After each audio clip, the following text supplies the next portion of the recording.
বিগত 17 বছর নির্যাতন তারা আব্দুল আলিম চেয়ারম্যান তাকে নমিনেশন না দিয়ে বিগত যারা ছিল না বহিষ্কারিত নেতা রৌফ চেয়ারম্যান দিয়েছেন। আমাদের দাবি একটাই, আমরা বারবার নির্বাচিত চেয়ারম্যান আব্দুল আলিম চেয়ারম্যানকে এই সাতক্ষীরা 2 আসনের এমপি দেখতে চাই।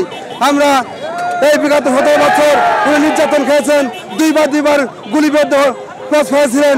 17 বছর নির্যাতন জেলখানায় হাজার হাজার মানুষের জেলখানা যাওয়া দিয়েছিলেন এই আব্দুল আলিম চেয়ারম্যান। তাদের বাড়িতে গিয়ে তাদের খোঁজ খবর নিতেন। আমরা তারেক রহমান স্যারকে বলতে চাই, সাতক্ষীরা 2 আসনের আব্দুল আলিম চেয়ারম্যানকে মনোনয়ন দেওয়া হোক। এই বহিষ্কার নেতাকে আমরা নমিনেশন মানি না, মানবো না। আব্দুল আলিম চেয়ারম্যান সে বহিষ্কার নেতা ছিল, বিগত 10 বছর কোন কার্যক্রম চালায়নি। এই বিএনপির নেতা কর্মীকে আমরা মামলা হয়েছিল, কারো বাড়ি রৌফ চেয়ারম্যান যায়নি, আলিম চেয়ারম্যান গিয়েছে। আমি 3 বার দেখেছি আলিম চেয়ারম্যান আমার দাবি করাচ্ছে।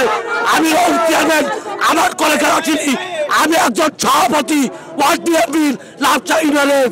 আপনারা জানেন আমরা আগামীতে আলিম চেয়ারম্যানের সাথে বিভিন্ন জায়গায় মিছিল করছি। আপনারা আট পকড়ে গুলি করছিল আলিম চেয়ারম্যানের দিকে এই পুলিশ প্রশাসন। সেখানে রৌফ চেয়ারম্যান কোথায় ছিল? সেদিন কি মিছিল ছিল? জানেন না, কেন্দ্রীয় কমিটি জানেন না, জানেন না, জানেন না, বিচার কখন জানেন না, আলিম চেয়ারম্যান দিকে গুলি করছিল। আপনারা কোন জায়গায় ছিলেন? আমরা ছিলাম, আমি রক্ত দিয়েছি। আমরা ঘরে বাড়ি ছিলাম না, মসজিদের বারোটা ছুঁয়েছি, তাদের বসেছি, আমরা জেল খাচ্ছি। আর রৌফ চেয়ারম্যান কোন লোক কি জেল খাচ্ছে? তাকে কেন নমিনেশন দিল? যে বহিষ্কার ছিল রৌফ চেয়ারম্যান কি জেলে গেছে? আলিম চেয়ারম্যান 17 বার জেলে গেছে, 100 উপর তার দামে মামলা। তার সে আন্দোলন সংগ্রাম সকল ছাত্র করছে, তার সাথে 14টা ইউনিয়নের সকল নেতা কর্মী আছে এবং আলিম চেয়ারম্যান তোমায় তাই 180টা ওয়ার্ড বিএনপির সভাপতি সেক্রেটারি পদত্যাগ করবে একযুগে আলিম চেয়ারম্যানের পক্ষে।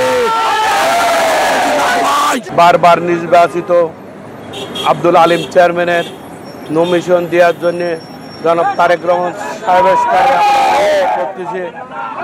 এই আলিম ভাইকে নমিনেশন দেন রৌফ চেয়ারম্যান বহিষ্কৃত নেতা। সে হলো 17 বছরের ভিতরে 17টা প্রোগ্রামে আমাদের কাছে হাজির হয়নি। আলিম চেয়ারম্যান আমাদের সুখে দুঃখে আমাদের নিয়ে এই 17টা বছর এই রাজপথে ছিলেন। আমরা এই রাজপথে আমাদের দুর্দিনে তিনি আমাদের পাশে ছিলেন। আমরা অন্য কোনো নেতার রৌফ চেয়ারম্যানকে কোনোদিন একদিন আমরা পাশে পাইনি। এই আলিম চেয়ারম্যান আমাদের সমস্ত কে হামলা মামলা যত নির্যাতন সব কিছু সেইটি আমাদের দেখাশুনো করেছেন জনাব আব্দুল আলিম চেয়ারম্যান। এই 38 বছর ধরে সে চেয়ারম্যানই করতেছেন, 7 বারের চেয়ারম্যান। বর্তমানে 38 বছর তার চেয়ারম্যান প্রবাহিত। আমরা তারেক রহমান সাহেবের কাছে অনুরোধ করি, বিনয়ের সাথে অনুরোধ করি আমাদের চেয়ারম্যান আব্দুল আলিমকে নমিনেশন দেওয়া হোক।